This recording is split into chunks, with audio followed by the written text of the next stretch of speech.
Hey guys, Lex50 here with my first time painting a car. This is a 1987 Foxbody Ford Mustang GT. I painted red. You'll see. I'm sure there's going to be lots of things you can critique about it, but like I said, it's my first time ever painting a car. The original color for the 87 Mustangs was a scarlet red. That paint was for close to $400 a gallon at my paint supply place. So I went with a sacrilegious Corvette red that was $100 a gallon, already mixed, and it matches close enough. And for this project, it worked well for me. On the car, I had a little bit of rust over one of the wheels. I cut that out, replaced the sheet metal, welded it in, and then bondoed over that. And then there were a couple dents that needed bondo, and then just kind of sanding. The car had been plasti dipped before I purchased it, and I had a real issue getting that stuff off. It wasn't thick enough to just peel off, so I had to go basically the equivalent of hand sanding. You can see here I'm showing you use a tack cloth to go over the car between coats. Like I said, it was my first time, so I'm kind of learning along with you. I'm using the 3M paint gun. It's got mostly disposable cups that go in the top and then plastic nozzles that you're able to use a few times. I'm painting this Mustang. I'm also planning on painting my 93 Foxbody I have. That'll be a little better paint job, hopefully. But you'll see this actually came out pretty well. I'm doing it in my garage.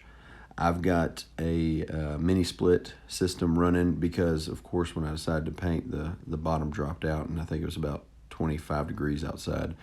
So I've got a mini split running. I placed a filter over top of the intake for the mini split to try and filter out some of the paint particles, and you can see the garage doors cracked open, and I've got a box fan over there in the corner venting all the fumes out, and I ran a tarp along the bottom of the garage just to try and keep some of that 25-degree air out. This is the second coat I put on, probably, or third. I ended up doing 5 base coats just due to the repairs and different colors of primer and things like that I used over top of it. But I did 5 base coats to get a clear or consistent color. The taping on this car, I didn't realize it would take this long. It took me, I'd planned on starting this car pretty early. For me, I'd work second shift, so I'm stay up late, but the taping took about 5 hours. I started at 9 a.m. I didn't start painting until the wind died down outside with this kind of storm front that came through. But I didn't start painting till maybe 7 p.m. The actual painting took about 3 hours to get 5 coats on. I do 3 coats of clear on top of the 5 base coats. But all I'm doing is just trying to keep my gun at a equal distance away from the car, and just making sure you hit every area. That's kind of the important part.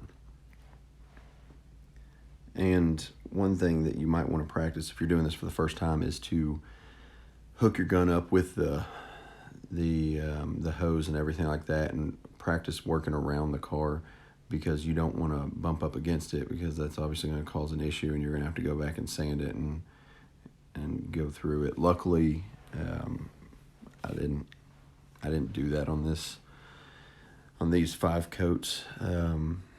So I got kind of lucky, but I was trying to stay really cognizant of where the gun was. All I wore, I got the 3M mask that's rated for paint particles, and I wore glasses, and I'm really glad I did, because in between each coat of paint there was actually red dust all over exactly where my eyes would have been on the goggles, so I had to wipe them off every time. That would have been going straight in my eyes. I ended up being covered in red paint anyway. You probably should wear something more protective, and I wore gloves just so in case I touched the car I wouldn't get any oil on it. And then going back through and tacking, I waited 10 minutes after each coat or so for the paint to be dry enough to tack over.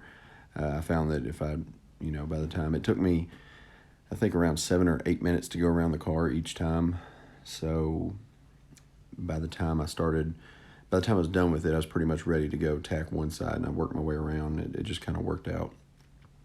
Like I said, I had to put a lot of coats on here.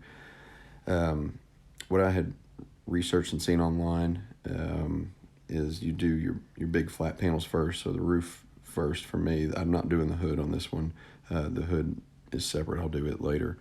But what I'm doing is hitting the roof, and then I'm heading to the other side and picking up where I left off first before I paint either one of the sides. And they said you can do that to avoid getting your tiger stripes in your paint, which seemed to work out rather well for me. So it was a little more work than I anticipated. Going over all that, it does kind of wear you out if you're not used to it. Trying to just make sure you keep everything at the exact same distance, going back and forth through there, and but I think I got a pretty good result here.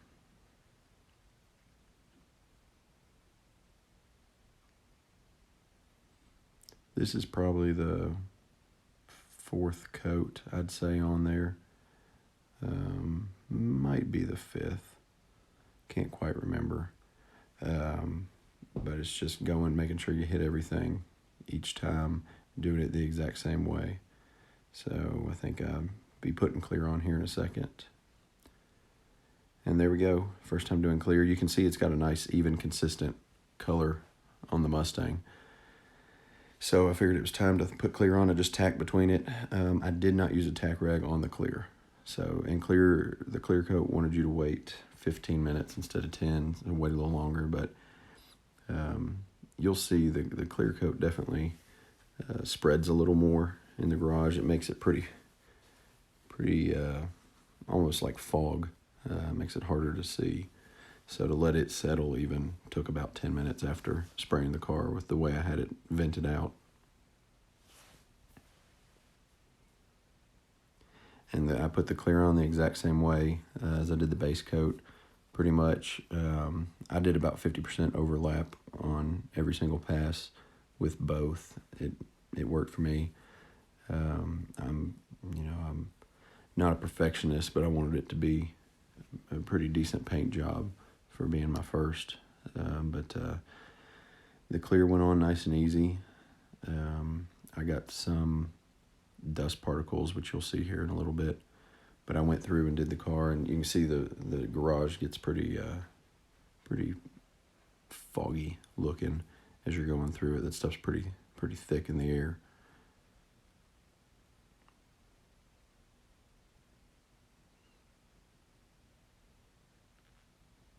But I'd set aside, if you're a first time doing this, I'd set aside, once you've got all your prep work done on the car, that took me a long time, but just to tape the car up and paint it, I'd set aside a whole day. I think I probably had, I had 8 to 10 hours total in it. Here's the finished product. Like I said, it came out pretty good for a first try. I haven't wet sanded it or anything like that, but it's got some particles in it because I'm not painting in a paint booth, but I think they'll all come out with wet sand. I'm going to start with a 1200 and then work my way up to a 3000, and then I got buffing wheel and all that. But I'm going to point out some of the little specks here you can see in the paint, and that's just kind of on the flat surfaces that stick out. And these lights I have in my garage are incredibly bright, so they point out every little imperfection.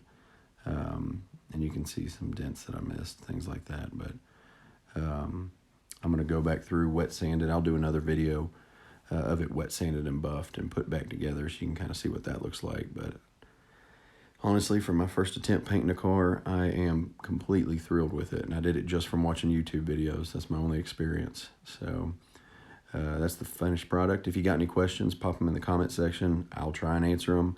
I can tell you what I know from my experience, but it's a lot of work, but it was a very rewarding experience to see the finished product. So hopefully I can get my money back on this project, and y'all have a good day.